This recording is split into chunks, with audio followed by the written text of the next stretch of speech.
Shalom, Assalamualaikum, Om Swastiastu, Salam Sejahtera. Perkenalkan, nama saya Tommy Johannes Tarigan, saya dari UPBJJ Medan dengan nomor induk mahasiswa 051561233. Saya dari Fakultas Sains dan Teknologi dengan jurusan Agribisnis, bidang minat penyuluhan dan komunikasi pertanian. Di sini saya ingin menjelaskan tentang sistem penyuluhan dan sistem agribisnis. Sistem penyuluhan dan sistem agribisnis adalah dua konsep yang terkait dalam kegiatan penyuluhan, tetapi memiliki perbedaan yang signifikan dalam fokus dan tujuan. Sistem penyuluhan berfokus pada penyuluhan yang dilakukan oleh lembaga penyuluhan, konsultan, dan penelitian untuk memberikan informasi teknologi, produksi, budaya, dan manajemen pertanian kepada petani dan peternak. Sistem penyuluhan ini memainkan peran penting yang meningkatkan efisiensi dan produktivitas pertanian, serta membantu petani dan peternak dalam menghadapi tantangan dan mengembangkan strategi yang lebih efektif.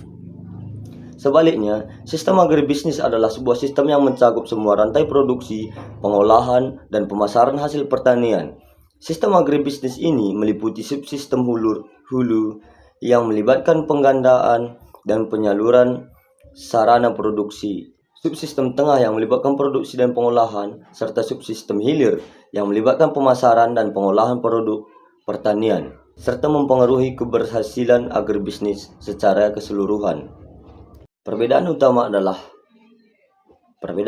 antara sistem penyuluhan dan sistem agribisnis adalah bahwa sistem penyuluhan berfokus pada aspek teknis dan manajemen pertanian, sedangkan sistem agribisnis berfokus pada aspek bisnis dan pemasaran hasil pertanian.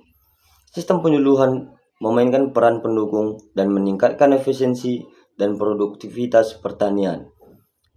Sementara itu, sistem agribisnis memainkan peran utama dalam meningkatkan pendapatan dan keberhasilan agribisnis, serta mendukung penerapan keamanan pangan dan perlindungan lingkungan. Sarana penyuluhan meliputi petani, peternak, pengusaha pertanian. Yang kedua yaitu memahami sasaran penyuluhan. Memahami sasaran penyuluhan sangat penting karena penyuluhan memiliki peran strategis dan meningkatkan produktivitas, efisiensi, dan daya saing pertanian, serta mendukung penerapan keamanan pangan dan perlindungan lingkungan. Sasaran penyuluhan meliputi petani, peternak, pengusaha pertanian, pedagang pertanian, serta masyarakat petani yang memerlukan informasi dan teknologi untuk meningkatkan kualitas dan kuantitas produksi pertanian.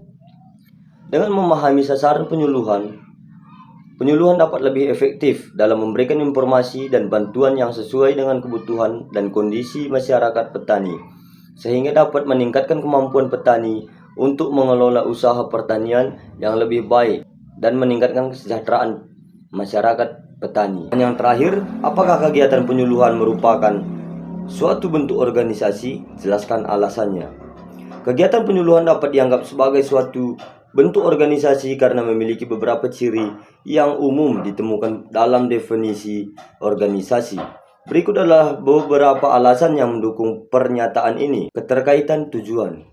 Kegiatan penyuluhan memiliki tujuan yang spesifik, yaitu meningkatkan pengetahuan dan kemampuan petani dalam meningkatkan hasil pertanian. Tujuan ini dapat dianggap sebagai tujuan organisasi karena organisasi pada dasarnya dibentuk untuk mencapai suatu tujuan yang telah disepakati. Keterlibatan individu. Dalam kegiatan penyuluhan, terdapat individu yang terlibat seperti petani, ahli pertanian, dan penyuluh. Mereka bekerja sama sebagai mencapai tujuan organisasi.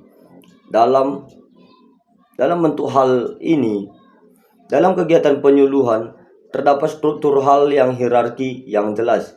Misalnya, petani sebagai bawahan, ahli petani sebagai atasan, dan penyuluhan sebagai perantara. Struktur dan hierarki ini mirip dengan struktur organisasi yang biasanya terdiri dari atasan dan bawahan, di mana atasan memberikan perintah dan bawahan melaksanakan perintah tersebut. Koordinasi dan komunikasi dalam kegiatan penyuluhan. Terdapat koordinasi dan komunikasi yang teratur antara individu yang terlibat. Koordinasi dan komunikasi ini penting mencapai tujuan organisasi, karena organisasi dibentuk untuk mencapai tujuan yang telah disepakati melalui kerjasama individu yang terlibat. Dengan demikian, kegiatan penyuluhan pertanian yang dapat dianggap sebagai suatu bentuk organisasi karena memiliki tujuan dan spesifik keterlibatan individu, struktur dan hierarki, serta koordinasi dan komunikasi yang teratur. Sekian penjelasan saya mengenai penyuluhan. Jika ada kesalahan, saya mohon maaf dan saya tutup dengan shalom. Assalamualaikum. Om Santi Santi Om. Terima kasih.